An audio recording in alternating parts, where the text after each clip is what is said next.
The base level Kindle 2024 is not so basic. I'm not somebody who buys a new Kindle every year or replaces devices just because. Recently, my Kindle Paperwhite from 2013 has finally ended its life. The battery no longer holds a charge, and honestly, the case is starting to fall apart. I mean, the outer shell is starting to fall apart. You know, the rubberized plastic that turns into goop after so many years? Well, that's what's happening to my Kindle, and honestly, it's time to let it go. I thought I was going to replace my Kindle with maybe a different e-reader. I do have a Books Palma, but I want to preface this that I am a digital minimalist. The Books Palma is great for reading, but you also have access to any app in the Google Play Store, and as somebody who is addicted to smartphones, apps, social media in general, this can sometimes be dangerous for me. And depending on where I'm at in my headspace on my digital minimalism journey, I choose not to have those devices easy to reach because I won't read on them. I'll do other things. So I do like to keep a Kindle in my room because I can't browse the internet or be distracted. So when looking at a Kindle to replace my old Paperwhite with, I thought I was going to get another Paperwhite. I do like a backlit screen, and I just find that the Paperwhite has always worked out for me. But recently, I saw that Amazon decided to release a color variant for the base level Amazon Kindle. I'm not someone who falls for marketing easy, but when you change the color of a boring device to something more exciting, I'm gonna take a look at it. And the Matcha green color does not disappoint. I was really impressed by this color choice, and I also chose the accompanying case to go with it. It matches great, and it's also a fabric case, kind of taking me back to when I had a Pixel 3 with the Google fabric case. Now, the exterior itself is a hard plastic with a shiny Amazon smile on the back.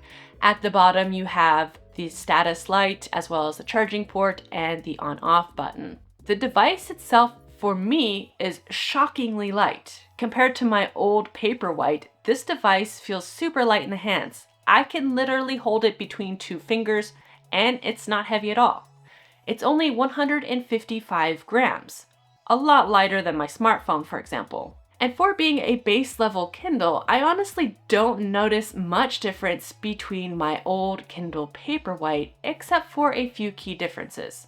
Of course, now there's a backlight on the base level Kindle, which was not possible 10 years ago. So this was a welcome surprise. As somebody who is visually impaired, I do generally need a backlight, especially when looking in low light conditions, and it really helps me see the text easier, of course, when I'm reading in my bed. But there is a caveat with this backlight.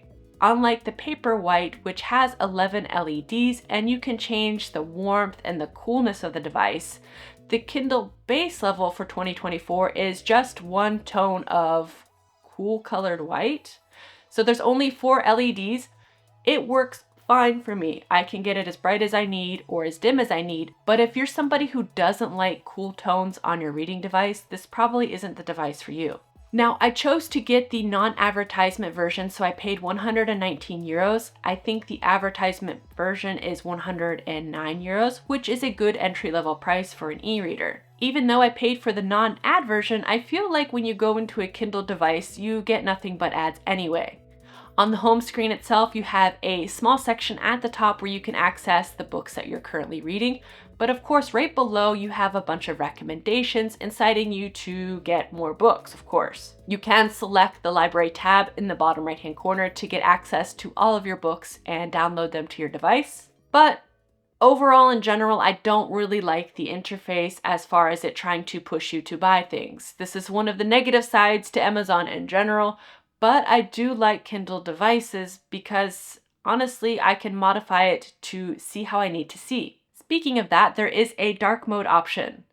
Now, of course, you could always read in the dark mode option by putting the contrast on your text, but now you can put the complete device in dark mode, and this is super helpful for me because I cannot see with a white background and black text in most cases. By putting my device in dark mode, I can easily navigate the menus and easily see the recommended books, but I really appreciate this change and it makes it easier for me to see. Speaking of accessibility, when you're reading your book, you'll notice that you have different read options and there is a low vision option. As somebody who has low vision, I couldn't wait to test this out, but putting a big caveat there, not everyone with low vision sees the same. We all have different preferences, and depending on how our eyes feel that day, we may need to change those preferences. I think the low vision option is a good start, but for myself personally, I like to customize my reading experience a bit more. I found the font was still too small, and I don't like the bold effect applied to the font because it blends the words together for me. So I'd like to make the font a bit different, of course, larger, and I do like, of course, having the black background with the white text. I think it's a good start, and for somebody who might not be aware of how to change the text to meet their visual needs, this is a good starting point. But again, if you're still having difficulty reading with the low vision mode, I highly recommend customizing it to meet your visual needs. The reading experience itself is quite a Kindle experience. I mean, selecting, going through the book, swiping the pages, it's more or less the same as my 10-year-old Kindle. That's kind of what's nice about Kindle. They don't change much. There is a couple features added here or there, but the device, the shape, everything kind of stays the same. So for example, if you have an older parent who's using a Kindle and has been using a Kindle for many years and you buy them a newer version of the Kindle, they won't get lost. It's more or less the same experience, but a little bit faster. Yes, indeed, I was using a 10-year-old Kindle, so getting a base level Kindle in 2024, I feel that it's a lot faster, of course, getting to the menus, searching for books, and even downloading. Is this a Kindle that I would recommend? If you're somebody who has a newer Kindle, I don't think that this is something that's very interesting unless you're really sold by the color. I mean, honestly, I was really attracted to having a matcha green color. I think devices that are black and boring for many years, it's hard to tell the difference between the different versions. And I think Amazon was quite smart by changing the color of the base Kindle because it will be more attractive to more people. It worked for me. And also as an accessibility thing, I find having the matcha green makes it easier for me to see on my couch or on my bed because the black Kindle kind of blended into everything. Yes, you could have bought a different color case, of course, to make it stand out, but sometimes I don't like using a case on my devices and I just leave it places and it's hard to see. This Kindle battery life is also very good. I'm used to using a lot of e-ink devices, and for example, compared to my Books Palma, which does use a lot more power, I find that this Kindle, for example, has lasted me 1 month and I haven't had to recharge it in the past month or so, and I read a lot, honestly. I think keeping it off of Wi-Fi, of course, will save the battery and things like this. I think the other Kindles have larger batteries, but I get enough use out of this one. I don't see that as much of a reason to upgrade. Another downside that you might find about the base level Kindle is that it's not water resistant. If you're somebody like me who likes to read in the bath or read with drinks in your hand, this could be a risk. And it was a risk I was willing to take. Honestly, I didn't see the purpose for spending more money for perhaps spilling water on my device. I have used this device in the bath. I haven't dropped it yet. If I drop it, well, then I'm not going to have a Kindle, honestly.